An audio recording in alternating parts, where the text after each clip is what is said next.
अस्सलाम वालेकुम, good morning Pakistan, wake up Pakistan. हम उम्मीद करते हैं आप लोग ठीक होंगे, खैरियत से होंगे, अपने घरों में दफातर में महफूज होंगे और ज़िंदगी गुजर रही होगी। और दुआ गो हैं कि ज़िंदगी आगे भी आपकी बहुत अच्छी गुजरे। और यस, चैलेंजेस हैं, मुश्किलात हैं, बस दुआ करते हैं कि सबकी जो ज़िंदगी हैं वो आसान हो। नाज़रीन, प्रोग्राम में आज हम बात करेंगे मुख्तलिफ़ इशूज़ पर। सबसे पहले आपको बिज़नेस अपडेट्स दे दें कि कारोबार के हवाले से आज का दिन आपका कैसा रहेगा और क्या क्या ख़बरें हैं। स्टॉक मार्केट की बात करें तो स्टॉक मार्केट आपको बताएं कि गुज़िश्ता रोज़ थोड़ा सा मनफी रहा, नेगेटिव रहा और बेयरिश होने की बहुत सारी वजूहात हैं, वो भी आपके सामने रखेंगे। आपको बताएं कि इस वक्त जो मार्केट का 100 इंडेक्स है वो ट्रेड कर रहा है 78,651 पॉइंट्स पे। गुज़िश्ता रोज़ हमने देखा और आज जब मार्केट ओपन हुई है तो इसी इंडेक्स पे जो है वो ट्रेड कर रहा है। जो शेयर्स हैं, अगर उसका हम देखें रोज़ाना की बुनियाद में, इस पर ज़्यादा काम हो रहा है तो वो मोर देन वो शेयर्स हैं जिसमें जिसका इंटेक कम है। इंटेक इससे मुराद ये है कि जिसका प्रॉफिट मार्जिन कम है। जो लॉन्ग टर्म प्लेयर्स हैं वो थोड़ा स्लो मार्केट में आ रहे हैं और वो कंपनीज ख़ास तौर पे oil and gas marketing companies के शेयर्स हमें ज़्यादा एक्टिव नज़र आ रहे हैं। फिर सीमेंट सेक्टर के भी शेयर्स हमने कुछ देखे, वो ज़्यादा बेहतर थे। लेकिन देखा जाए जो दीगर सेक्टर्स हैं किसी हद तक स्टॉक मार्केट में उनका भी इम्पैक्ट हम मजबूत होते हुए देख रहे हैं। अब बात कर लेते हैं रुपये की। रुपया ख़ास तौर पे आपको पता है कि यूएस डॉलर की इस वक्त ज़्यादा रिक्वायरमेंट है, तो उसको डिस्कस कर लेते हैं कि स्टेट बैंक ऑफ पाकिस्तान के मुताबिक बुध यानी कि कल इंटर बैंक में डॉलर 8 पैसे सस्ता हुआ था, जिसके बाद इंटर बैंक के तबादले में डॉलर का जो भाव है वो 278 है, 278.54 पैसा। तो देख लें डॉलर इसी पे अपने आप को उसने स्टेबल रखा हुआ है। और अगर ओपन मार्केट की बात करें तो उसमें 280 यानी कि ₹220, 278 टू ₹280 जो है आपका डॉलर ट्रेड हो रहा है वर्सेस पाकिस्तानी करेंसी।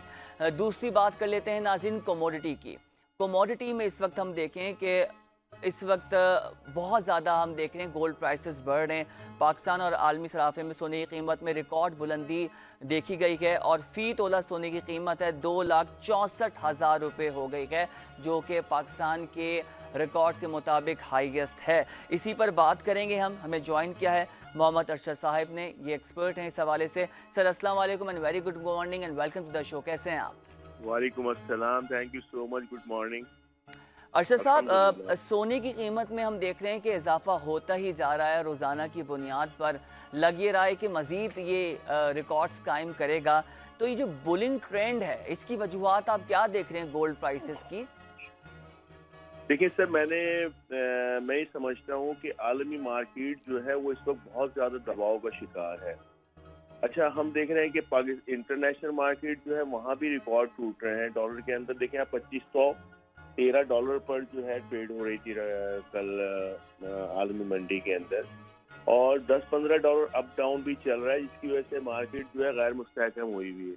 लेकिन एनालिसिस यही क्या है, जो कर रहे हैं एनालाइज कर रहे हैं उसको यही कह रहे हैं कि जी मार्केट जो है मजीद इंटरनेशनल मार्केट जो है मजीद भी बढ़ सकती है, जो तज्जिया कर रहे हैं लोग इस पर। लेकिन पाकिस्तान के अंदर अल्हम्दुलिल्लाह जो है कंट्रोल में है गोल्ड रेट, और सोने की कीमतें भी जो है वो मतलब 62-63 हज़ार रुपये से तजावुज़ कर गई है। तो इंशाल्लाह बेहतर रहेगा, आने वाला वक्त अच्छा है। सर ये बताएं कि इस वक्त एक आम आदमी है वो इस जो हम तो इन्वेस्टमेंट की बात ही नहीं कर रहे क्योंकि B2B की एक बहुत बड़ी मार्केट है गोल्ड के जी जी हवाले जी से। जी जी जी जी। और एक आम आदमी है उसके लिए बड़ा प्रॉब्लम हो रहा है कि अगर वो एंड यूज़र कुछ ख़रीदना चाहे वो जी कैसे जी। ख़रीद सकता है। ख़ास तौर पे हमारे यहाँ आपको पता है कि कल्चर है कि शादियों में गोल्ड ख़रीदा जाता है, तहाइफ में तकसीम किया जाता है या दिया जाता है, लिया जाता है। तो ये जो वाला कंज्यूमर पॉइंट ऑफ व्यू से ना बड़ा डिस्टर्ब है सर। जी जी। देखिए, इसके लिए बहुत ज़रूरी है हुकूमती सतह पर काम होने चाहिए, जो बदकिस्मती से हमारे यहाँ नहीं हो पाता। आप मिडल ईस्ट में जाएं, वो चेक एंड बैलेंस है, वहाँ इदारे मौजूद हैं जो आपकी प्योरिटी को चेक करते हैं, आपको स्टैंप अलाउ करते हैं, जो आप गोल्ड ज्वेलरी पर जो है वो स्टैंप लगाते हैं। लेकिन यहाँ बदकिस्मती से हमारे यहाँ कोई ऐसा इदारा मौजूद नहीं है, और अगर कोई इदारे बनाए भी फेडरल गवर्नमेंट की तरफ से गए हैं तो वो एक्टिव नहीं है। तो पूरी दुनिया के अंदर इस सारे सिस्टम को, इसकी प्योरिटी को चेक करने के लिए जो है बल्दिया का एक निज़ाम होता है। जो हमारे यहाँ नहीं है, इस पर काम करने की ज़रूरत है। हमने मुतादिद बार कोशिश की कि प्योरिटी के हवाले से जो है बेहतरी आए, और हमने लेटर्स भी मूव किए आला हुक्काम को, लेकिन कोई रिस्पांस नहीं आया हमें ना। तो हम यही कोशिश कर रहे हैं कि पाकिस्तान के अंदर जो है एक मयारी गोल्ड ज्वेलरी बने, और जिसकी प्योरिटी जो है वो कहीं भी दुनिया में जाके चेक कराई जाए, तो जो उस पर स्टैंप हो वही प्योरिटी हो। अच्छा सर, मुझे ये चीज़ बताएं कि हम क्वालिटी को डिस्कस कर लेते हैं और क्वालिटी के मुताबिक बताएं। जो अगर 21 कैरेट का कहा जाता है, उसको अगर पाकिस्तान के गोल्ड को देखा जाए तो उसमें वो 21 होता भी नहीं है। तो क्वालिटी जी पॉइंट ऑफ व्यू से भी हमने कुछ शिकायतें लोगों की देखी हैं कि वो कहते हैं, क्लेम करते हैं जी 21 कैरेट है या 20 कैरेट है, लेकिन वो होता नहीं है और लो क्वालिटी होती है। तो इस पे आप क्या कहेंगे? देखिए, मैं ये समझता हूँ कि अब सोना जो है वो मतलब उसकी कीमतें इतनी बुलंद तरीन सतह पर पहुंच गई हैं, कंज्यूमर को भी चाहिए कि वो एक तो अच्छे मतलब ब्रांड ज्वेलर से जो है वो ज्वेलरी खरीदें। प्लस अब हमारे यहाँ मार्केट के अंदर ऐसे XRF मशीन्स लग गई हैं जहाँ पर आप लाकर अपनी ज्वेलरी को चेक करा सकते हैं। अब तो देखिए ना, एक मोबाइल भी आदमी खरीदता है तो 10 दुकानों पर जाकर चेक कराता है, वो 10-15 हज़ार की, यार ये सही है या गलत है या खराब तो नहीं है। तो जब आप ज्वेलरी भी खरीदे तो लाजमी उसको चेक कराएं, मशीन के ऊपर चेक कराएं। जो ज्वेलर लिख कर दे रहा है अपने लेटर हेड के ऊपर कि 21 कैरेट है, 22 कैरेट है या 18 कैरेट है, उसकी रिपोर्ट्स निकलवाएं। आपको अंदाजा हो जाएगा कि आपके ज्वेलर ने आपके साथ क्या किया है। अल्हम्दुलिल्लाह ऐसे ज्वेलर्स भी हैं जो लिख के देंगे आपको 22 कैरेट है तो वो 22 कैरेट ज्वेलरी ही होगी, और XRF मशीन भी उसको 22 कैरेट ज्वेलरी ही डिक्लेयर करेगी इंशाल्लाह। बाकी आपको पता है कि हर किस्म के कारोबार के अंदर लोग होते हैं, तो कुछ 18 कैरेट का सोना भी जो है 22 कैरेट में बेच देते हैं। तो ऐसा होना नहीं चाहिए। इसके लिए लाजमी बात है अवेयरनेस होनी चाहिए। और मैंने आपको पहले ही बताया कि हमारे यहाँ जो है अवेयरनेस के हवाले से भी कोई प्रोग्राम्स नहीं है गवर्नमेंट के पास जो आगाही आगाही चलाएं, आगाही मुहिम दें और लोगों को एक अवेयरनेस दें कि किस तरह अपने सरमाए को सेफ साइड किया जा सकता है। अच्छा सर, एक चीज़ और भी हमने सुनी है कि कुछ मशीनरीज खुल गई हैं, कुछ इक्विपमेंट्स हैं जिसको एज ए टूल हम गोल्ड को देख सकते हैं कि वो क्या उसकी क्वालिटी है। तो अगर ये अवेलेबल हैं तो आवाम कहाँ जा सकते हैं और कैसे जो है उसके मयार का तयन कर सकते हैं? जी जी, अब तो माशाल्लाह हमारे यहाँ कराची के अंदर सदर सराफा बाजार के अंदर भी कई ऑफिस ऐसे खुल गए जहाँ आप अपनी ज्वेलरी को ला के चेक करा सकते हैं, और 200-300 रुपए आप उनकी फीस पे करें और आपकी ज्वेलरी का पूरा डेटा जो है वो एक क्लिप की सूरत में कंप्यूटराइज्ड आपको मिल जाएगा कि इसमें कितने स्टोन्स हैं, कितना कौन सा कैरेट है और कितनी इसकी कीमत है।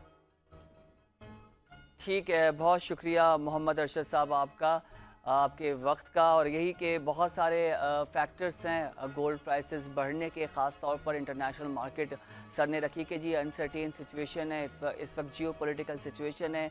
दूसरा फैक्टर ये डिमांड एंड सप्लाई का, पाकिस्तान में डिमांड है लेकिन सप्लाई महदूद होने की वजह से यहाँ पर लोगों को दुश्वारी हो रही है, प्राइस बुल होने की एक वजह ये भी है। तीसरा नाज़रीन हमने क्वालिटी को डिस्कस किया था, तो ये एक बड़ा इंपॉर्टेंट फैक्टर है हमारे मुल्क में कि कोई भी चीज़ आपको हाई प्राइस पे मिलती है और उसकी डिमांड क्रिएट हो जाती है तो आपको पता है कि क्वालिटी जो है कॉम्प्रोमाइज़ होना शुरू हो जाती है। तो ये थी कारोबार के हवाले से आपको हमने अपडेट की। अब नाज़रीन बात कर लेते हैं हेल्थ सेक्टर की। हेल्थ रिलेटेड इश्यूज़ पाकिस्तान में बहुत ज़्यादा हैं, लेकिन इसको कैसे सॉर्ट कर सकते हैं और हेल्थ से एसोसिएटेड बीमारियां कौन सी हैं और किन किन चीज़ों का हम ख्याल रख सकते हैं कि जो अपनी हेल्थ है उसको बेहतर करें। एक ब्रेक लेंगे, ब्रेक से जब वापस आएंगे तो हेल्थ पे बात करेंगे। Stay with us.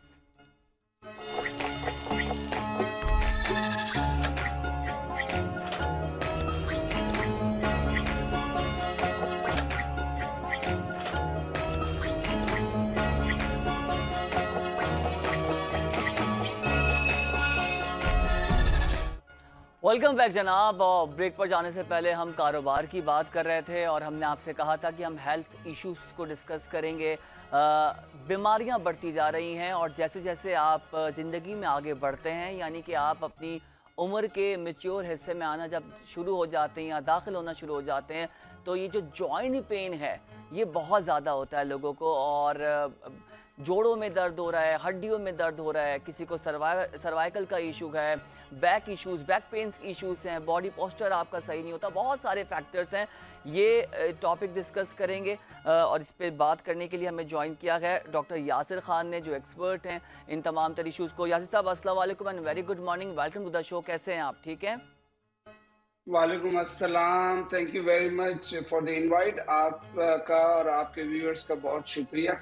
आज हम यहाँ पे बैठे हैं और आपने टॉपिक बड़ा इंटरेस्टिंग रखा है। बिल्कुल सर, क्योंकि आप लोग ज़्यादा बेहतर बता सकते हैं। 40 साल के बाद जो है वो घुटनों में, जोड़ों में, पट्ठों में आवाम के दर्द होना शुरू हो जाता है और कोई कोई मानने को तैयार नहीं है कि कोई बूढ़ा है। मतलब किसी को आप बोल दें भाई यू आर एजिंग, तो बोलें excuse me, ages are just numbers. तो आप मुझे बताएं कि आगे तो बढ़ रहे हैं, उम्र के मैच्योरिटी की तरफ जा रहे हैं, तो क्या कर सकते हैं, क्या किस तरह से इनको अपना ख्याल रख सकते हैं और कैसे इसका इलाज करा सकते हैं, या कौन सी ग़िज़ा ले सकते हैं, कौन सी मल्टीविटामिन्स ले सकते हैं, तो इस हवाले से आप क्या कहेंगे? अच्छा, ये बात बिल्कुल ठीक है। मुझे भी अगर कोई अंकल कहे तो बुरा लगता है कि अभी इतना बूढ़ा तो नहीं हुआ कि लोग अंकल कहना शुरू कर दें, but you are absolutely right. Young age में आपने तो 40 का बार मेंशन किया कि 40 साल से ऊपर के लोग, मेरे पास पेशेंट जो हैं वो 30 साल और 25 साल की उम्र के पेशेंट्स भी आते हैं जिनके जॉइंट्स में पेन है, पूरे जिस्म में दर्द होता है और ये मल्टी फैक्टोरियल है एज के हिसाब से। और एज, इसमें कोई शक नहीं कि इट्स जस्ट अ नंबर। अगर हम हेल्दी डाइट और हेल्दी लाइफस्टाइल रखें तो हम 70 और 80 साल की उम्र में भी अपने जिंदगी को एंजॉय कर सकते हैं, किसी पे डिपेंडेंट नहीं रह सकते और जो होने की ज़रूरत नहीं है। अच्छा, अब आती है बात जॉइंट पेन की। तो सबसे कॉमन जो हर एक को पता है और वो हर एज में होता है, वो है हमारे जिस्म में विटामिन डी की कमी, जो सबसे कॉमन है, हर एक को पता है। उसके साथ अच्छा, बड़ी इंटरेस्टिंग सी बात मैं आपके नाज़रीन को ये बताऊं कि अक्सर पेशेंट जो मेरे पास आते हैं और जो मार्केट में दवाइयाँ विटामिन डी की सप्लीमेंट्स अवेलेबल हैं, वो कैल्शियम के साथ होती हैं। मतलब अगर आपने विटामिन डी खरीदा तो विटामिन डी प्लस कैल्शियम करके सारे फार्मास्यूटिकल कंपनीज जो है वो उसको बेच रहे होते हैं। ये विटामिन डी कैल्शियम सप्लीमेंट सिर्फ उन लोगों के लिए है जिनकी उम्र 60 या 50 साल से ज़्यादा है और उनको ऑस्टियोपोरोसिस या हड्डियों का भुरभुरापन है। जवान लोगों में कैल्शियम की कमी नहीं होती, लेकिन क्योंकि उनके पास ये मालूमात नहीं है और विटामिन डी कैल्शियम के सप्लीमेंट्स वो लेते हैं, तो हमें बहुत ज़्यादा इंसिडेंस जो है वो गॉल स्टोन्स का, किडनी स्टोन्स का भी देखने को मिलता है, जिसमें मरीजों का कोई कसूर नहीं है। मैं हमेशा एक बात अपने मरीजों को कहता हूँ कि अगर आपने विटामिन डी कैल्शियम सप्लीमेंट का लेना है या आपका डॉक्टर आपको प्रिस्क्राइब करता है, तो बेहतर ये है कि पहले आप अपना विटामिन डी और कैल्शियम का लेवल चेक ज़रूर कराएं, क्योंकि उसकी ज़्यादती भी आपके लिए नुकसानदेह है। तो ये तो एक बात हो गई विटामिन डी की तरफ से, जो मुझे उम्मीद है कि आपके नाज़रीन को थोड़ा सा समझ आया होगा। डॉक्टर यासिर, आपने बिल्कुल दुरुस्त बात की है। एक चीज़ तो क्लियर ये हो गई है कि जो सेल्फ मेडिकेशन हमारे आवाम कर रहे होते हैं, और बिलखुसूस 40 साल नहीं 25-30 साल के नौजवान जिनको जोड़ों में, घुटनों में, पट्ठों में दर्द रहता है और मेडिकल स्टोर से जाकर कोई भी मल्टीविटामिन लेके उसकी सेल्फ मेडिकेशन स्टार्ट कर दी। एक बात। दूसरी बात आपने बहुत दुरुस्त कही है और ये साइंटिफिक प्रूफ भी गया, मेडिकली इसको प्रूव किया गया है कि ज़्यादा सप्लीमेंट लेने से किडनी अफेक्ट्स होना शुरू हो जाती हैं, किडनी डैमेजेस होना स्टार्ट हो जाते हैं। तो और स्टोन्स का भी रिपोर्ट हुआ है कि सारे स्टोन्स निकलते हैं। सर मैं इस पे रहूँगा थोड़ा सा कि मुझे ये बताएं कि जिनको अगर प्रॉब्लम है, आपने बता दिया कि वो जाके लेवल करा ले, टेस्ट चेक करा ले, उसके बाद पता लग जाएगा कौन सी ऐसी खुराक है, कौन सी ऐसी सब्जियां हैं, फल हैं, फ्रूट्स या जो भी आप समझते हैं कि अगर बगैर डॉक्टर, क्योंकि हर आदमी हमारे माशरे में आपको पता है सर महंगाई है, हर आदमी डॉक्टर को अवॉइड करता है कि भाई ऐसा ना हो कि पैसे खर्च हो जाएं। तो बेहतर ये है कि कौन सी ग़िज़ा, कौन से फल फ्रूट्स वो ले सकता है ताकि विटामिन सी और डी का मसला उसका हल हो जाए? अच्छा, बड़ी खूबसूरत बात की है आपने, बड़ा अच्छा सवाल पूछा है। मैं भी अक्सर मरीजों को यही कहता हूँ कि अपने पैसे दवाइयों पे ना खर्च करें, हेल्दी डाइट और हेल्दी लाइफ़स्टाइल जो है उसको एन्जॉय करें। पाकिस्तान एक बहुत खूबसूरत मुल्क और बहुत ज़बरदस्त जो हमारे पास फ्रूट्स अवेलेबल हैं, हर सीज़न में हमारे पास फ्रूट अवेलेबल हैं। हम उन दुनिया के उन चंद ममालिक में शामिल हैं जिनके पास फ्रूट्स की और वेजिटेबल्स की कोई कमी नहीं है। अ, तो देखिए, जैसे अब आयरन की कमी औरतों में होती है तो उनके लिए सेब या सेब का जूस, बजाय इसके कि वो आयरन सप्लीमेंट लें, अगर वो सेब खाना शुरू करें, गोरा भी कहता है eat an apple a day keep the doctors away, तो आपको हमारे पास आने की जरूरत नहीं पड़ेगी। अगर हम सिर्फ मौसमी फल सर, फ्रूट अगर और आवाम नहीं सब्जियों आएगी पे तो बैठे, अस्पताल कैसे चलेंगे? मतलब फिर बिज़नेस कैसे होगा जो हेल्थ केयर वालों का है?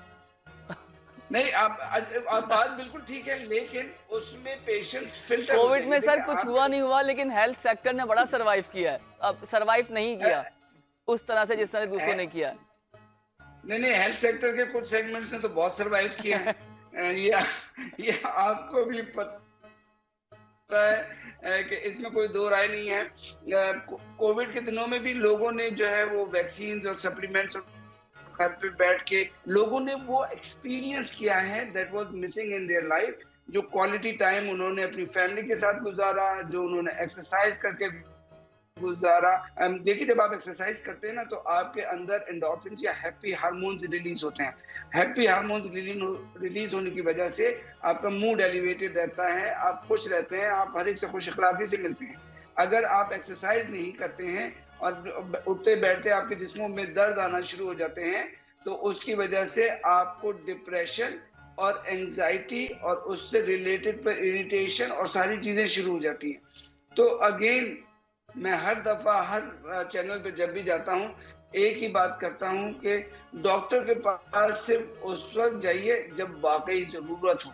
अगर आप हेल्दी लाइफस्टाइल एंजॉय करेंगे, अगर आप हेल्दी ईट करेंगे, अगर डाइट करेंगे, एक्सरसाइज करेंगे, तो आपको डॉक्टर्स के पास जाने की जरूरत नहीं पड़ेगी। अपना ख्याल खुद रखिए, यही सबसे अच्छा दरखास्त है। डॉक्टर यासिर, एक चीज़ तो बड़ी बुनियादी और हमारे सारे आवाम को पता है माशाल्लाह, इतना सबको शऊर है कि बोन्स को बेहतर कैल्शियम देने के लिए, बोन्स को मजबूत करने के लिए दूध का इस्तेमाल बहुत ज़रूरी है। अब मेरा आपसे अगला सवाल ये है, एक बड़ी बहस छिड़ी हुई है, इस पे लोगों ने प्रोग्राम्स भी किए कि जो ओपन दूध मार्केट में बाड़े से जो आ रहा होता है उनका एक प्रोसेस हो के वो ज़्यादा बेहतर है। कहा यह जाता है कि उसमें जरासीम बहुत होते हैं, वो नुकसान पहुंचाता है। ये जो टेट्रा पैक डब्बे वाला दूध होता है कि वो उसका हुसूल ज़्यादा बेहतर है, उसका एक प्रोसेस का सिस्टम है, वो क्लेम भी करते हैं, हर चीज़ बता रहे होते हैं। तो आप ये बताइए आवाम को और हमें कि अगर हम दूध लेना चाहें तो ओपन दूध लें या डब्बे वाला पिएं? एक तो पाउडर की फॉर्म में मिल रहा होता है। अच्छा, बहुत ही वैलिड क्वेश्चन है और बहुत ही इम्पोर्टेंट क्वेश्चन है हमारी सोसाइटी में सुनने के लिए। हम सब मानते हैं कि महंगाई है। अच्छा, महंगाई की वजह से हमारे जो बाड़े हैं, जहाँ से मैंने अपने बचपन में या मेरे वालिदैन ने जो दूध पिया था वो बहुत खालिस होता था। आज तो हमें शक ही है कि वो दूध खालिस होगा या नहीं होगा। तो दूध जो है वो किसी भी हाल में पीना, चाहे आपको बाड़े का पसंद हो, चाहे वो टेट्रा पैक पसंद हो, ये जायके के ऊपर है। कौन सा बेहतर है, कौन सा बेहतर नहीं है, ये भी हमारे जायके पर ही होता है ना, कि मुझे इसकी कढ़ाई पसंद है और उसकी कढ़ाई पसंद नहीं है, या मुझे उसकी बिरयानी पसंद है और इसकी बिरयानी पसंद नहीं है। तो ये जायके के ऊपर है। दूध पिए, इंपॉर्टेंट चीज ये है कि दूध पीना चाहिए। इसको छोड़ें कि दूध टेट्रा पैक है या ठीक दूध है, जो है वो बाड़े का है। चलें, ये तो आपने बता दिया कि अब दूध पिएं, चाहे आपको जहाँ का भी पसंद हो, बाड़े का पसंद हो या डब्बे का पसंद हो या पाउडर फॉर्म में आपको मिलता है। सर, अगला सवाल ये है कि नमक का इस्तेमाल, रिपोर्ट्स के मुताबिक बताया जा रहा है कि जो ज़्यादा नमक हम लेते हैं उससे दिल के अमराज बढ़ते हैं और ख़ास तौर पे हाई ब्लड प्रेशर की बीमारी जन्म लेती है। तो नमक का इंटेक कितना होना चाहिए और किस मकदार में होना चाहिए, और नमक की भी मुख्तलिफ फॉर्म्स मार्केट में अवेलेबल हैं, उस हवाले से आप क्या कहेंगे सर? देखिए हमारे पास जो नमक की मुख्तलिफ इकसाम के बारे में आपने कहा, तो पिंक सॉल्ट सबको पता है। जी। हमारे यहाँ पैदा होता है, और सबसे अच्छा नमक जो अगर माना जाता है तो वो जो है वो पिंक सॉल्ट है। लेकिन वो महंगा है। उसके लिए जो है वो आप में प्रॉब्लम होती है। अच्छा, दूसरी चीज जो है, इसमें कोई दो राय नहीं है कि हमारे यहाँ दो चीजें बहुत कॉमन है। एक, लोगों को तीखा खाने का शौक बहुत है, तो नमक की मिकदार वो बढ़ा देते हैं। नमक जो हम कहते हैं आइडियली जो होना चाहिए वो तकरीबन 2200 मिलीग्राम पर डे से ज्यादा नहीं होना चाहिए। ठीक है, 2200 मिलीग्राम से ज्यादा पर डे नहीं होना चाहिए। अच्छा, इसको मेजर करना मुश्किल है, लेकिन जायका तो हम सबके पास है ना। अगर आपको जो तीखा लग रहा है तो उसको ना खाएं। ज्यादा नमक खाने से आपकी बात बिल्कुल ठीक है, दो तीन प्रॉब्लम होते हैं। ज्यादा नमक खाने से गुर्दे जो है वो प्रोटीन सिक्रीट करना शुरू कर देते हैं। प्रोटीन का पेशाब में मौजूद होना ये साबित कर रहा होता है कि गुर्दे डैमेज हो रहे हैं। इसमें ऐड होता है कि अगर आप ब्लड प्रेशर का शिकार हैं तो बहुत तेजी से डैमेज या खराब होना शुरू होंगे। अगर आपको शुगर का मर्ज है, जो कि हमारे यहाँ बहुत सारे लोगों को है, तो उनमें भी बहुत तेजी से जो है ये खराबी पैदा होगी और गुर्दे फेल होना शुरू हो जाएंगे।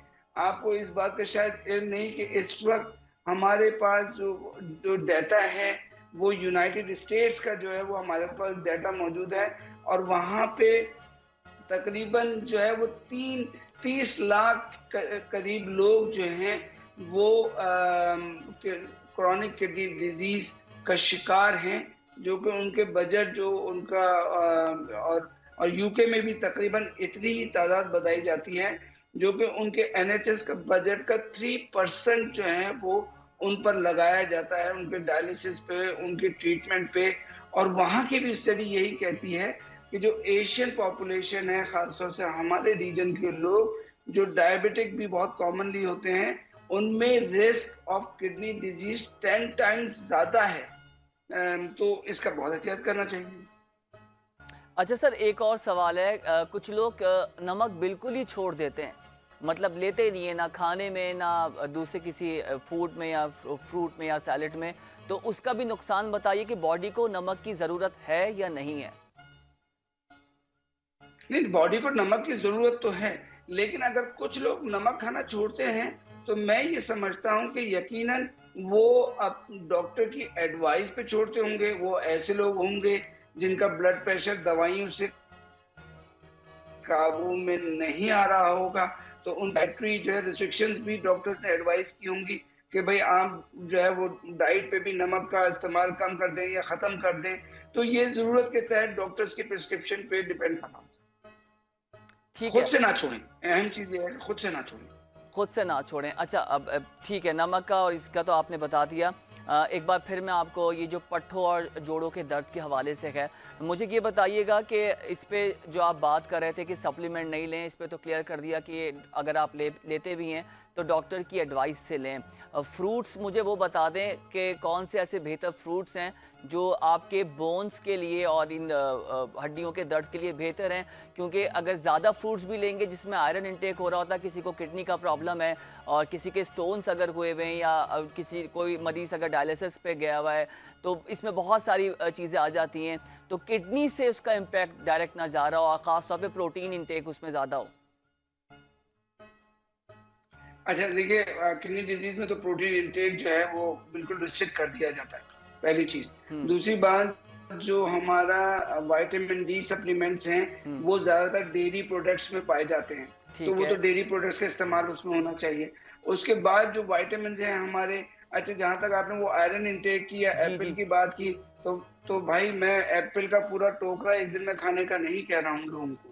मैं लोगों को ये कह रहा हूँ कि दिन का 1 सेब या 1 गिलास जूस जो है वो एप्पल का पी लिया करें। जिनको खासतौर पे औरतों के अंदर जिनमें आयरन डेफिशिएंसी के चांसेस ज्यादा होते हैं। अगेन बात वो यही है कि अगर आप आयरन डेफिशिएंट हैं और आपको उसके सिम्टम्स, मतलब आपको थकावट है, सांस चढ़ रहा है, चला नहीं जा रहा, इस तरह की चीजें हो रही हैं, तो अपना टेस्ट कराइए।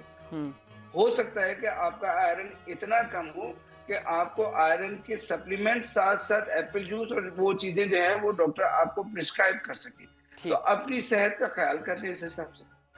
अच्छा, बहुत शुक्रिया डॉक्टर यासिर, इस पे बहुत सारी चीज़ें थी डिस्कस करने के लिए। इंशाल्लाह मौका मिला और वक्त ने इजाज़त दी तो इंशाल्लाह दोबारा आपको इस टॉपिक पर लेंगे। और ये इतना इम्पॉर्टेंट टॉपिक है नाज़रीन, हेल्थ रिलेटेड। हमारे पाकिस्तान में लोग अपनी सेहत का ख्याल नहीं करते, जिसकी वजह ये होती है कि लोगों को डायबिटिक हो जाती है, किसी के कुछ मसले हैं, और एंजाइटी स्ट्रेस की वजह से लोग कहते हैं कि बस छोड़ें, जैसे ज़िंदगी चल रही है चलने दें, जिसका नुकसान अंदर ही अंदर हो रहा होता है। मरज़ एकदम से जब बढ़ता है तो फिर बहुत ज़्यादा आपका नुकसान हो चुका होता है।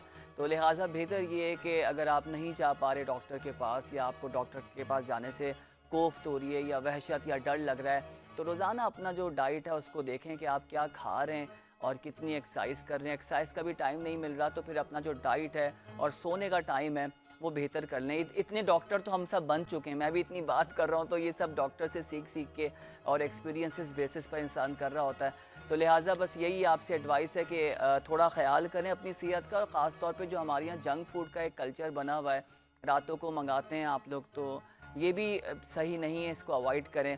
एक ब्रेक लेंगे, ब्रेक से जब वापस आएंगे तो ख़बरें शामिल करेंगे। खेलों के मैदान से हमारे साथ रहिए।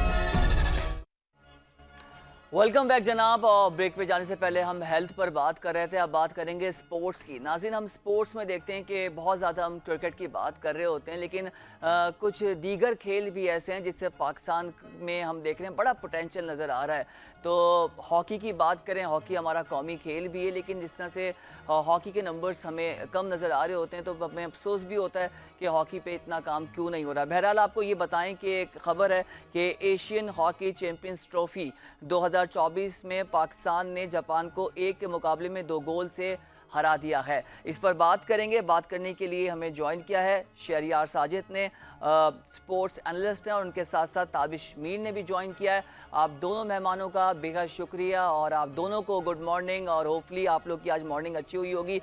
सबसे पहले शहरियार आपसे बात करेंगे, इस खबर को किस तरह से देख रहे हैं हम? अगर हम हॉकी की बात करें, एशियन हॉकी चैम्पियंस ट्रॉफी 2024 में पाकिस्तान जापान को 1 के मुकाबले में 2 गोल से हरा दिया। जी, हमारी हॉकी में परफॉर्मेंस चल रही है, ठीक है, लेकिन हमने जो कोरिया को और हमने जो हारा थे मैच मलेशिया से 2-2 गोल से बराबर हुआ था, वो मैच हमें जीतना चाहिए था। उसका हमें थोड़ा सा अफसोस रहेगा। अगर हम वो मैच जीत जाते तो आज हम सेमीफाइनल के लिए क्वालिफाई कर चुके होते हैं। बहरहाल अच्छा कमबैक किया, जापान को 2-1 से हराया है, और अब आज जो है वो चाइना के साथ मैच होने के लिए जा रहा है, और चाइना को अगर ये हरा देता है तो ये सेमीफाइनल में पाकिस्तान जो है वो पहुंच जाएगा। बदकिस्मती हमारी रही है थोड़ी सी प्लेयर के साथ, खिलाड़ियों के साथ, क्योंकि हमने जो पहला गोल्ड मेडल जीता था 1960 में, मेरे ख्याल में हमारे पास 28 गोल्ड मेडल और 29 सिल्वर थे। हम एक हॉकी में हमारा एक मुकाम था, एक उरूज था हमारा। वो उरूज फिर आहिस्ता आहिस्ता आहिस्ता सियासत की नज़र होता रहा, और आज हम देख लें क्या हाल है। इवन के हॉकी प्रेसिडेंट जो थे, वो जब हॉकी टीम यहाँ से जा रही थी तो वो ये कह रहे थे कि हमने उधार लेकर टिकटें इनको दिलवाई और इनको वहाँ पे भेजा है, और अगले दिन जो है वो खुद तस्वीरों में नजर आ रहे थे। तो समझ से बाहर है कि हो क्या रहा है। सियासत घुसाएं, लेकिन गेम के अंदर इतनी ना घुसाएं। बेचारे जो खिलाड़ी हैं उनके ऊपर थोड़ा सा ध्यान दें ताकि वो अच्छा परफॉर्म कर सके। बहरहाल इस वक्त जो चैंपियंस ट्रॉफी चल रही है, अच्छा खेल रही है। मलेशिया की टीम ने बहुत अच्छा खेला है, कोरिया ने बहुत अच्छा खेला है, और अब देखना यह है कि आज अगर पाकिस्तान चाइना से जीत जाता है तो सेमीफाइनल में इंशाल्लाह हमारी जगह बन जाएगी, और सेमीफाइनल के अंदर थोड़ा सा टफ टाइम हमें मिल सकता है, क्योंकि आगे सैटरडे को फिर हमारा इंडिया के साथ भी मैच आ रहा है, और देखें क्या होता है। जी रोहेल, ठीक है। अच्छा ताबिश, आप बताएं कि क्या बात है कि बोर्ड की और हमारे लोगों की हॉकी पर तवज्जो इतनी कम क्यों है? सुनने में ये भी आया था कि लोगों के पास टिकट्स खरीदने के पैसे नहीं थे, और इन्वेस्टमेंट पॉइंट ऑफ व्यू से भी हम देखें कि जो हॉकी है उसको इग्नोर कर दिया जाता है। क्या वजूहात हैं, क्या रीजंस हैं? सबसे पहले बहुत शुक्रिया साहब, आपने मुझे मदद किया अपने प्रोग्राम में, और हमारे साथ मौजूद है शेरियार भाई भी, तो उन्हें भी सलाम। लेकिन मैं ये रोहेल एक बात करूँगा, हम बात कर रहे हैं कौमी खेल हॉकी के हवाले से, जिसमें हमने 4 मरतबा वर्ल्ड कप, फिर चैम्पियंस ट्रॉफी, इसके बाद एशियन गेम्स में, फिर ओलंपिक्स में, मैदान मारे हैं, लेकिन इसके बाद भी ये कौमी खेल ज़वार की जानिब बढ़ रहा है। ये सियासत की वजह से ज़वार की जानिब बढ़ रहा है। जो आपका सवाल था कि क्या ऐसी वजह है कि तवज्जो नहीं दी जा रही है? तवज्जो इसलिए नहीं दी जा रही है क्योंकि जो हुकूमती सतह पर या फिर पाकिस्तान में मौजूद जो कारोबारी शख्सियात हैं, उन्होंने ये देख लिया है, ये सोच लिया कि सिर्फ क्रिकेट के अलावा और कहीं स्कोप है नहीं, इसके लिए वो तवज्जो नहीं देते माज़रत के साथ। फिर अगर हॉकी के हवाले से भी बात की जाए तो पाकिस्तान में जो कौमी सतह पर होने वाला कौमी खेल है उसको उस तरह से अहमियत इसलिए भी हासिल नहीं है क्योंकि जो ओलंपियंस हैं वो अपने उसूलों की जंग लड़ते हुए दिखाई दे रहे हैं। इस वक्त भी आप देखें 2 धड़ों में कौमी खेल तकसीम हो गया है। कराची में एक अलग लॉबी काम कर रही है, पंजाब में एक अलग लॉबी काम कर रही है। राना मुजाहिद साहब आईनी तौर पर इख्तियारात नहीं रखते हैं, लेकिन वो सेक्रेटरी हैं पाकिस्तान हॉकी फेडरेशन के, जिनके पास तमाम वो दस्तावेजात चीज़ें मौजूद हैं, लेकिन वो यहाँ मौजूद हैं। तो ये यहाँ जो 2 कश्तियों में कौमी खेल को तकसीम कर दिया है, इसके कोई बेहतर नताइज नहीं आ रहे। इस वक्त आपने अपना कप्तान तब्दील किया, वो कप्तान जो आपने तब्दील किया वो नौजवान खिलाड़ी है, उसको मीडिया के सामने अपने को बयान करना, बातों को पेश करना उस तरीके से नहीं आता है। फिर आपने जो तब्दीली की कोचिंग पैनल के अंदर, आप इवेंट के दौरान जो है ताहिर जमान साहब को ले आते हैं। मेरी उनसे बात हुई, उन्होंने भी कहा कि ये मुश्किल टास्क दे दिया है मुझे। फिर मेरी मीर तारिक हुसैन बुख्ती साहब से बात हुई, तो वो भी ये गिले शिकवे कर रहे थे कि हम पैसे जो है उधार पे लेके गए। तो ये उधार पे पैसे कैसे लेके गए जब आपके पास मुख्तलिफ निजी जो है फ्रेंचाइजीज भी बाकायदा मौजूद हैं, हम मुसलसल उनके एड्स भी देख रहे हैं। तो ये जो बातें जो हैं इंटरप्रिटेट की जा रही हैं, हमें पेश की जा रही हैं, बताई जा रही हैं, इंतहाई गलत अंदाज से पेश की जा रही हैं। ऐसा जो है कोशिश की जा रही है कि मासूम बिल्ली बनकर जो है हमारे सामने आया जा रहा है, लेकिन फंसे पुशगानियाँ कुछ और हैं। लेकिन दूसरी जानिब मैं आपको ये भी बताऊंगा, एक बड़ी आपको खबर दूं कि जो 4 लोग थे जिन्हें बैन किया पाकिस्तान हॉकी फेडरेशन ने, मेरी उस वक्त राना मुजाहिद जो सेक्रेटरी हैं पाकिस्तान हॉकी फेडरेशन के, उनसे बात हुई। उन्होंने कहा हमने तो सही फैसला किया है। लेकिन जब आपने ये सही फैसला किया तो एक और शख्स थे अब्दुल वाहिद, आपने उनको क्यों नहीं किया बैन? वो भी तो बाहर असाइलम लेने गए थे। इनके पास सवाबदीद है नहीं, इख्तियारात है नहीं, और जो चीज़ का इख्तियार है वो काम ये करते नहीं है, तो नताइज कैसे आएंगे? मीर तारिक हुसैन बुख्ती साहब खुद टीम के साथ ट्रैवल कर रहे हैं और एक जानिब वो कह रहे हैं कि मैं उधार ले रहा हूँ, और फिर जो टीम है वो जा रही है चाइना और वगैरह वगैरह। मैं नहीं चाहता कि मैं मजीद इस तरह की जी। नेगेटिव बात करूं, इससे जो हमारे हॉकी लवर्स हैं वो मायूस हों। लेकिन हाँ, जो परफॉर्मेंस रही टीम की, ऑल दो जिस तरीके से ये सियासी तौर पर मामला फेडरेशन के अंदर हो रहे हैं, इंतहाई ज्यादा मायूस कौन हो रहे हैं। लेकिन हाँ, टीम बहुत अच्छा खेल रही है, काफी बेहतर परफॉर्मेंस का चलें, ये मुजाहरा तो कर रही है। हॉकी की और बात हो ये जो गई है। बड़ा अच्छा चेंज आया था। ठीक है। जी जी। ताबिश, आप दुरुस्त बात कह रहे हैं, हॉकी के हवाले से चीज़ें बेहतर होती भी नज़र तो आ रही हैं, लेकिन लेट्स सी आगे क्या होता है। क्रिकेट की बात करते हैं क्योंकि एक बहुत बड़ा इवेंट इस वक्त तैयार है और फैसलाबाद का इकबाल स्टेडियम 12 सितंबर से सितारों से भरे चैम्पियंस वनडे कप की मेज़बानी के लिए तैयार है। इस पर शहरियार आपका क्या मौक़िफ़ है? किस तरह का आप ये क्रिकेट देख रहे हैं और क्या लग रहा है कि पाकिस्तान किस तरह से इसको लेके आगे चलेगा? सोहेल, देखें, मुझे तो ये चैंपियंस कप से ज़्यादा पीएसएल लग रहा है, जैसे ये पीएसएल होने के लिए जा रहा है, क्योंकि जितनी हाइप क्रिएट की जा रही है इस टूर्नामेंट के। देखें, डोमेस्टिक पहले भी होते रहे। कायदे आज़म ट्रॉफी का आपने क्या किया? आपने उसको मेरे ख्याल में स्ट्रीमिंग तक नहीं हुई थी उसकी। आप कभी कभार ऐसा करते हैं, कुछ टूर्नामेंट्स को इतनी हाइप क्रिएट कर देते हैं जिसकी ज़रूरत होती नहीं है। देखें, डोमेस्टिक तो क्रिकेट हो ही रही है ना हमारे पास, पहले भी होती रही है, अभी भी हो रही है। ये डोमेस्टिक एक मैच है जिसको इन्होंने इतनी हाइप क्रिएट दे दी। और आपको बताऊं, मैं पीएसएल की कुछ फ्रेंचाइज इसकी वजह से नाराज हैं, क्योंकि सारा पैसा आपने इसके अंदर लगा दिया। पैसा तो खैर माशाल्लाह बहुत है हमारे पास, तो हमने, क्योंकि नज़र ही आ रहा है हमें चैंपियंस ट्रॉफी से पहले जो हमारे स्टेडियम्स की हालत हुई है उससे नज़र आ रहा है कि पैसा हमारे पास बहुत है, लेकिन उसको यूटिलाइज सही से करें। बेचारे जो डोमेस्टिक पे जो कोचेस खेल रहे होते हैं उनकी तनख्वाहें कितनी हैं? उनकी तनख्वाह ना होने के बराबर है। आप प्लेयर्स के ऊपर तो लगा रहे हैं, आप स्टेडियम के ऊपर भी तो लगा रहे हैं, लेकिन कम से कम कोचेस के ऊपर भी तो थोड़ा पैसा लगाए ना, ताकि डोमेस्टिक सतह पर अगर आप कोई टूर्नामेंट करवा रहे हैं तो कम से कम कुछ तो टैलेंट आपके पास सामने आए ना, वो भी मेहनत करें आगे से। लेकिन हमारे यहाँ बस अलमिया वही है कि हमारे यहाँ उल्टा हिसाब चल रहा होता है। बहरहाल मेंटोर हमारे 5 जो हैं वो 7 गए हुए हैं और मैचेस जो है स्टार्ट होंगे, और इसके अंदर से टैलेंट ढूंढने की कोशिश करेंगे, जिस तरह से पहले कई सालों से वो ढूंढते हुए आ रहे हैं, और इस दफ़ा भी वो टैलेंट ढूंढने की कोशिश करेंगे। 150 खिलाड़ी हैं, देखें उसमें से कितने खिलाड़ी जो निकलते हैं, कौन सी 5 टीमें बनती हैं। बहरहाल इससे पहले जो है 22 और 23 को इजलास भी होने के लिए जा रहा है, तो उसमें भी कुछ चीज़ें हैं ऐसी जो कि सामने आएंगी। खासतौर पे अभी जो टेस्ट मैच होने के लिए जा रहा है पाकिस्तान और इंग्लैंड का, उसके ऊपर भी बातचीत होगी। और शान मसूद और बाबर आजम की कप्तानी जो है वो थोड़ी खतरे में है, और हो सकता है मोहम्मद रिजवान को जो है कप्तानी दी जाए, क्योंकि हमारी टीम का मोराल बहुत ज़्यादा बुला है ना। हमारे यहाँ प्रॉब्लम सारी ये है कि चैंपियंस ट्रॉफी हो या वर्ल्ड कप T20 हो या कोई भी मैच हो, उससे पहले जो है हमारे पीसीबी के जो चेयरमैन है मोहसिन नकवी साहब, उन्होंने बातें बहुत बड़ी-बड़ी की थी, लेकिन वो बातें करने के बाद ठीक बैक है मार शहरियार, रहे एक हैं। सवाल और भी है, थोड़ा-सा सुनने में ये भी आया और ये बात भी आपको बेहतर पता होगी और मैं आप पे इस पे आपका तज़िया लूँगा। ताबिश, ख़ुसूसन आपसे ये सवाल है कि तमाम पाकिस्तानी खिलाड़ियों पर पाबंदी लगी है कि कोई भी लीग नहीं खेलेगा। तो आप इस खबर को, इस पाबंदी को किस तरह से देख रहे हैं? सर देखें, बात बड़ी सिंपल है रोहेल, आप और हम क्योंकि पेशा वराना तौर पर सहाफ़ती फ़राइज़ सरअंजाम देते हैं, लेकिन पाकिस्तान क्रिकेट बोर्ड में जो लोग मौजूद हैं वो ऐसे हैं कि हाथी के दांत दिखाने के और खाने के और। क्योंकि पाकिस्तान क्रिकेट में जो इस वक्त चीज़ें हो रही हैं, आपको मैं बताऊं, इस वक्त आज़म खान कहाँ है? आज़म खान CPL खेलने के लिए वो जो है तैयारियां कर रहे हैं, वो वहाँ मौजूद हैं। फिर दीगर जो खिलाड़ी हैं वो भी बाहर मुख्तलिफ लीग्स खेलने जा रहे हैं।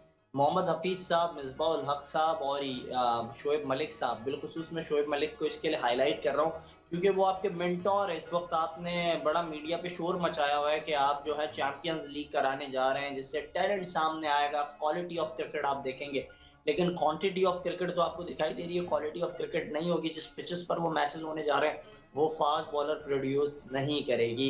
और दूसरा ये कि शोएब मलिक साहब जो है इस इवेंट के दौरान ही यूएसए में मसरूफ़ अमल होंगे, वो मौसूफ और इसलिए मसरूफ़ अमल होंगे क्योंकि वो मास्टर्स लीग में खेलने जा रहे हैं। फिर सरफराज, उनकी क्रिकेट तो बाकी थी, बकौल उनके वो तो कप्तान है, लेकिन आपने उन्हें मेंटोर बना दिया है, ज़बरदस्ती का मेंटोर बना दिया है। फिर कल तक जो कहता रहता था मेरे कप्तान, मेरे कप्तान, मेरे कप्तान, आज वो कह रहा है मैं कप्तान। जिस तरीके से शेरियाल ने कहा कि बाबर आजम और शान की कप्तानी खतरे में है, तो आज रिजवान को आगे आगे लाया जा रहा है। तो ये जो एक लॉबी चल रही है पाकिस्तान क्रिकेट के अंदर, एजेंट की लॉबी, तला रहमानी की लॉबी, उसी के लोगों को फैसिलिटेट किया जाता है, एक ये अलमिया पाकिस्तान क्रिकेट में ना जाने क्यों चल रहा है। फिर दूसरी जानिब जो मोहसिन नकवी साहब के लेक्चर्स खत्म नहीं होते हैं, मैं मुसलसल तबातुर के साथ ये बात को पेश कर रहा हूँ कि जनाब नकवी साहब, ये आपका चैनल नहीं है, ये आपके चैनल के मुलाजिम नहीं है, ये पाकिस्तान क्रिकेट बोर्ड है जनाब। आप आते हैं जैसे आप अपने चैनल में आए हैं, अपने चैनल के नुमाइंदे से बात कर रहे हैं और उसको बता रहे हैं कि इस तरह आपने एज लाइव देनी है, इस तरह आपने बीपर देना है। भाई ये पाकिस्तान क्रिकेट है, ठीक। आपने आज तक बैट पकड़ा नहीं है और आप यहाँ बता रहे हैं कि किस तरह बैट पकड़ना है, किस तरह दोस्तियों को निभाना है, किस तरह टीम को चलाना है। ये आपके घर की टीम है। जिस तरीके से आपने चीजों को पेश किया तो इंतहाई ज्यादा मजाक के उड़ाया जाता है दुनिया क्रिकेट के अंदर। आप जिस तरीके से बातें करते हैं, नकवी साहब के जो तमाम माजी के 3 बयानात है वो मैं आपके सामने रखूं, मेरे पास कोई जादू की छड़ी नहीं है, ये आप और मैं भी जानते हैं। वो कहते हैं पाकिस्तान में बैनुल-अक़वामी सतह पर कोई क्रिकेट खेली नहीं जा सकती है। मतलब इतना बड़ा बयान उन्होंने दे दिया। इसके बाद वो कह रहे हैं पाकिस्तान क्रिकेट टीम में तकसीम का शिकार है, हम सर्जरी करेंगे। जब उनसे पूछा कि सर्जरी कब होगी तो कह रहे हैं हमारे पास खिलाड़ी नहीं है, किनकी सर्जरी करें। तो जनाब आप जो बयानात दे रहे हैं, फिर उनसे जो यूटर्न ले रहे हैं, ये क्यों इस कौम को जो है मुसलसल एक झूठ का सामना करवा रहे हैं, क्यों कौम के साथ फरेब कर रहे हैं, क्यों इसको धोखा दे रहे हैं। ठीक। आप ना करें, ये कौम जो है पाकिस्तान की ठीक क्रिकेट है की लवर ताबिश, है। Point taken. नाउ आप लेट्स ना टॉक करें। अबाउट इंग्लैंड क्रिकेट टीम, उसकी बात कर लेते हैं। शहरियार, आप बताएं कि इंग्लैंड क्रिकेट टीम ने पाकिस्तान के खिलाफ टेस्ट सीरीज़ के लिए 17 रुकनी स्क्वाड का ऐलान कर दिया है। तो जो नाम आप देख रहे हैं और जो ये खबर आई है, इस पर आपका क्या मौक़िफ़ है शेड्यूल के देखिए मुताबिक? रोहिल, मैं ताबिश की एक बात और थोड़ी सी आगे जोड़ना चाहूंगा, जो मोहसिन नकवी की बात कर रहे थे। जी। आप ये बताएं कि बिलाल अफजल कौन है? बिलाल अफजल का कोई ताल्लुक नहीं है क्रिकेट से, दूर दूर। उनको सिलेक्शन कमेटी का भी हिस्सा बनाया हुआ है। आप जरा सर्च कीजिएगा, मैं यहाँ पे नाम नहीं लेना चाह रहा, लेकिन बिलाल अफजल का आप देखिएगा, बिलाल अफजल पे इनको एडवाइजर बना दिया गया, वो है कौन? बहरहाल, अच्छा आपने बात की है पाकिस्तान और इंग्लैंड की। देखें, इंग्लैंड की टीम का ऐलान बिल्कुल हो चुका है। बेन स्टोक्स भी इंजरी के बाद जो है वापस आ चुके हैं और उनका मोराल बहुत ज्यादा बुलंद है। लेकिन हमारे यहाँ अफसोस ये है कि हम इतने कंफ्यूजन के शिकार हैं, इतने कंफ्यूजन के शिकार हैं कि हमसे अपने होम ग्राउंड की पिच नहीं बनाई जा रही है। भाई जब यहाँ से टीम इंग्लैंड खेलने के लिए जाती है ना, वो बाकायदा स्विंग पिच बनाते हैं कि यार हमने खेलना, हमारा होम ग्राउंड है। आप इतना कंफ्यूजन के शिकार हैं। आप कहते हैं पावरिंग पिच बनाओ, फिर आपने कहा कि ग्रासी पिच बनाते हैं, आपने ग्रासी पिच बना दी, ठीक है, और उसके बाद उसका पिच का बिहेवियर चेंज हो गया और वो बैट्समैन के लिए फायदेमंद हो गई। तो यार आप इतने कंफ्यूजन के शिकार, आप होम ग्राउंड के अंदर आपको ये नहीं पता कि आपने पिच कैसे बनानी है, तो बाकी तो खेलना तो दूर की बात है। अब इंग्लैंड की टीम या पाकिस्तान आएगी और मुझे नहीं लगता कि जिस तरह से आप बड़ा अपने आप को ओवर कॉन्फिडेंस ले रहे थे कि बांग्लादेश से हम कभी नहीं मैच हारे और हम बांग्लादेश को हरा देंगे, हमारी टीम बहुत मजबूत है, शान सही। मसूद के आप इंटरव्यूज निकाल के देखें। लेकिन मुझे नहीं लगता कि इंग्लैंड के खिलाफ ये खेलेंगे। सबसे पहले आप ये देखें, आपने अपने होम ग्राउंड पे खेलना है, होम ग्राउंड की पिचेस कैसी हैं और हमारा जो इंफ्रास्ट्रक्चर है, अफसोस के साथ कि हमारा तो ग्राउंड ही बेचारा तबाह बर्बाद हुआ हुआ है इस वक्त। लाहौर का भी, इस वक्त रावलपिंडी का भी, इस वक्त कराची का भी, किस तरह से मैच होंगे। कराची का तो कैंसिल कर दिया शहरयार, इन्होंने आप मैच, ग्राउंड की नहीं बात कर होगा। रहे हैं पाकिस्तान की, और बिलखुसूस अगर कराची की बात करें तो यहाँ सड़कें तबाह हाल हुई हुई हैं, तो ग्राउंड तो बहुत दूर की बात है। शहरयार, आपके वक्त का बेहद शुक्रिया, आपने वक्त निकाला सुबह सवेरे और स्पोर्ट्स पे बात की। ताबिश मीर, आपका बेहद शुक्रिया, आपने सुबह सवेरे वक्त निकाला और स्पोर्ट्स के हवाले से बात की। होपफुली नाज़रीन, हम उम्मीद करते हैं कि जो क्रिकेट का एक मेला सजने जा रहा है, एक बड़ा फेस्टिवल है, और कौम जो है बड़ी पुरजोश है, पुरुम्मीद है कि उनको अच्छी क्रिकेट देखने को मिले। आई होप आज का प्रोग्राम आपको पसंद आया होगा। मुझे और मेरी प्रोडक्शन टीम को दीजिए इजाज़त। आपसे कल मुलाकात होगी। अपना, अपने इर्द गिर्द लोगों का, अपने घर वालों का, अपने मुल्क का, अपने शहर का बहुत ख्याल रखें। अल्लाह हाफ़िज़। पाकिस्तान जिंदाबाद।